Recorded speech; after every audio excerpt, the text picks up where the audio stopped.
Well, I think he kind of attacked it or approached it as a documentary. That's his background. He's a documentary filmmaker, and he's got a great eye for what's true and what's false.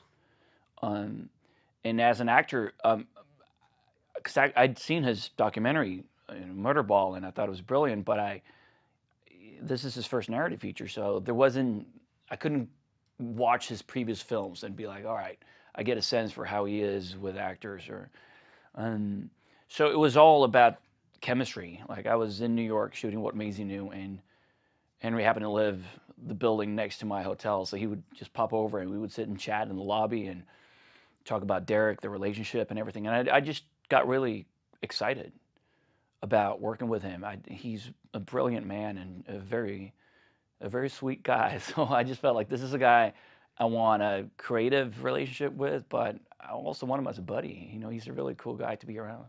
Of course, you think about it, and you have to. In playing Derek, I obviously have to make every moment truthful and real, and I got to believe it because if I and it's got to be I got to justify it because if I don't, the audience won't. So even if there are things that are it's murky or I might not have done, I got to get to a place where I understand why he does it, and it's 100% clear why he does it, and there's no other option. No, I mean I'm not very method when it comes to that. I don't.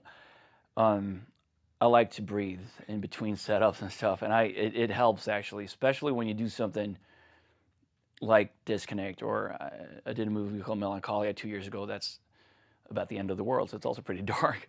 But those sets were there was so much laughter and it was a playful energy on set because we needed to elevate it somehow and just to make it through it. Obviously, there are moments like the final scene or one of the in the movie. I don't want to reveal too much what happens, but there's a very emotional scene for Derek towards the end. It's a tough day, and of course, it's not like you do a take and when they yell cut, you're like, oh, by the way, have you heard this one? It's exhausting, but and we really had it was an amazing crew, and it was just a vibe on set. People, felt the people were so invested in the project and what we were doing, and very sensitive. So like in a moment like that, for Paula and I and Mick, who plays Schumacher, is actually a friend of mine from Stockholm. We lived 2 blocks away from each other in Stockholm.